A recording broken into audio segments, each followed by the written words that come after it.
Sebelum kita mendengarkan firman Tuhan, marilah kita berdoa.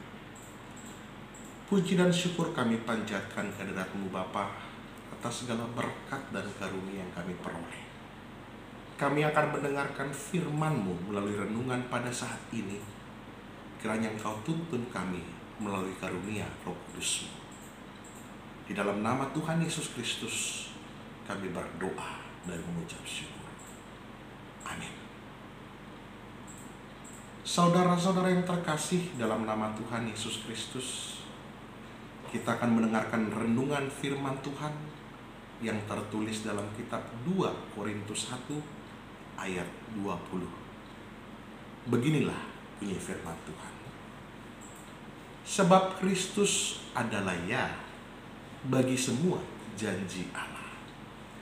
Itulah sebabnya oleh Dia kita mengatakan amin untuk memuliakan Allah. Demikianlah bunyinya. Saudara-saudaraku yang terkasih, dalam nama Tuhan Yesus Kristus, ada satu hal yang paling sulit untuk kita lakukan, atau lebih tepatnya kita menghindari untuk melakukan, yaitu adalah berjanji. Ini bukan karena masalah komitmen atau ketidakseriusan. Justru karena masalah komitmen, dan saya berpikir ketika saya berjanji, maka otomatis saya pun akan berusaha untuk menepatinya. Akan tetapi dalam sejumlah kesempatan ketika saya berjanji, saya gagal untuk memenuhi apa yang sudah saya janjikan. Kalau kita bandingkan dengan Tuhan, sudah sepatasnya lah kita bersyukur. Sebab Tuhan yang kita sembah bukanlah Tuhan seperti kita manusia. Dia tidak pernah kesulitan ataupun gagal untuk menepati janji yang pernah diucapkannya. Salah satu perkataannya, dia berkata, "Datanglah kepadaku yang letih lesu dan berbeban berat. Aku akan memberikan kelegaan kepadamu."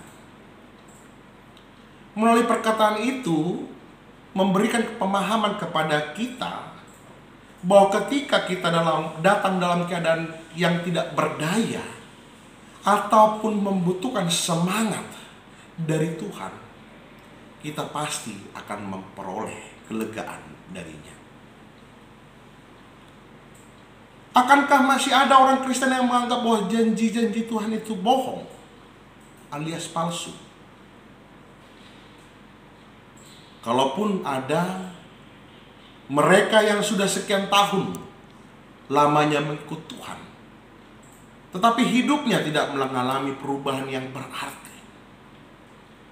Pertanyaannya, bagaimana dan mengapa janji-janji firman Tuhan tidak tergenapi dalam hidupnya? Karena dalam hati dan pikiran masih ada ya dan tidak. Kata ya dan tidak sama sekali tidak dapat dihubungkan atau digabungkan, sama seperti terang dan gelap. Di dalam firman Tuhan 2 Korintus 6 ayat 14, bagaimana terang dapat bersatu dengan gelap? Saudara-saudaraku yang terkasih, kebimbangan adalah salah satu faktor penghalang untuk memperoleh apa yang Tuhan janjikan. Yakobus menulis di dalam kitab Yakobus 1 ayat 6-7 dikatakan, orang yang bimbang sama dengan gelombang laut yang diombang-ambingkan kian kemari oleh angin. Orang yang demikian janganlah mengira bahwa ia akan menerima sesuatu dari Tuhan. Selama kita membiarkan kebimbangan menari-nari di dalam hati dan pikiran kita, jangan pernah berharap bahwa kita akan mendapatkan apa yang kita inginkan dari Tuhan. Apakah Anda atau kita sudah menerima janji Tuhan bagi kehidupan kita pribadi lepas pribadi?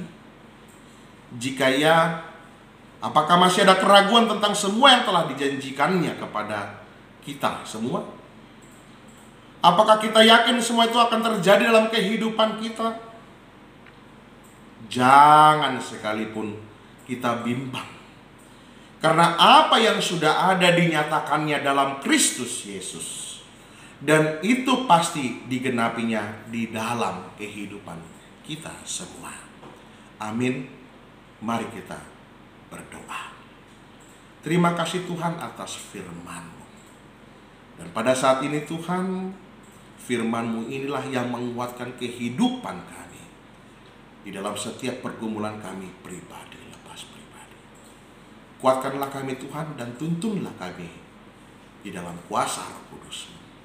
Dalam nama Tuhan Yesus Kristus kami berdoa dan mengucap syukur.